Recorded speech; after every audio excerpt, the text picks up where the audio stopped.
નમસ્તે મિત્રો, જેસ્ટી રેસિપીઝમાં તમારું હાર્દિક સ્વાગત છે। આજે હું લઈને આવી છું એકદમ નવી, ક્રિએટિવ અને ખૂબ જ ક્રિસ્પી રેસિપી। જી હા મિત્રો, આજે આપણે ઘરે જ બનાવીશું સ્ટફિંગ ક્રિસ્પી ફ્લાવર, જે જોવામાં એટલા સરસ લાગે છે કે એકવાર બનાવશો તો વારંવાર બનાવવાનું મન થઈ જશે। સ્ટફિંગ ક્રિસ્પી ફ્લાવર બનાવવા માટે 4 બાફેલા બટેટા લીધા છે, અડધું સમારેલું શિમલા મિર્ચ, 2 ઇંચ આદુનો ટુકડો, જેને ખમણીને નાખીશું, સ્વાદ અનુસાર મીઠું, અડધી ચમચી લાલ મરચું, અડધી ચમચી ધાણા જીરું, અડધી ચમચી ગરમ મસાલો અને અડધા લીંબુનો રસ નાખીશું।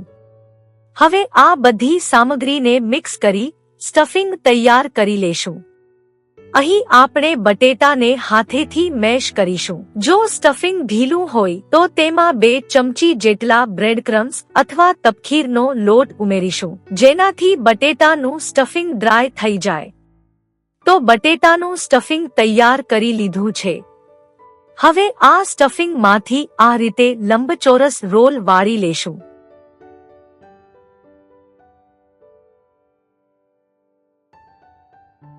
તો સ્ટફિંગમાંથી બધા રોલ બનાવી લીધા છે, તો તેને સાઈડમાં મૂકી જેમ આપણે સાદો પૂરીનો લોટ બાંધીએ છીએ એવી જ રીતે મેંદાના લોટમાં મીઠું ઉમેરીને લોટ બાંધી લેવાનો છે।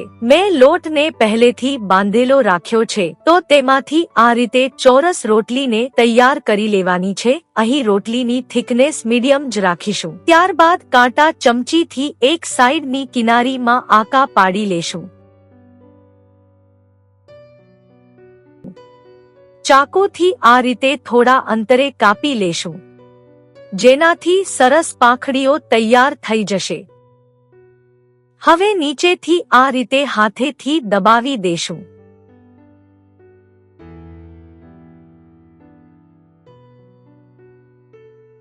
શીટને ફેરવીને જે સ્ટફિંગ વાળો લંબચોરસ રોલ બનાવ્યો હતો તે મૂકીશું અને ફરીથી રોલ વાળી લેશું।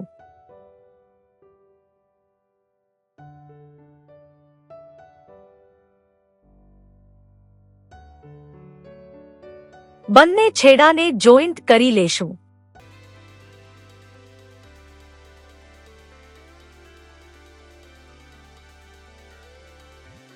એવી જ રીતે બાકીના લોટમાંથી ફ્લાવર તૈયાર કરી લેશું।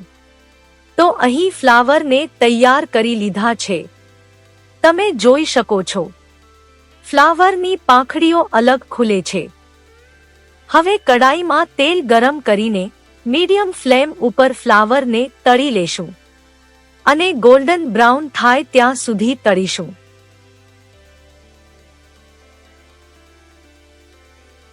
તો ફ્લાવર હલકું સરસ ગોલ્ડન બ્રાઉન થઈ ગયું છે, તો તેને પ્લેટમાં નીકાળી લેશું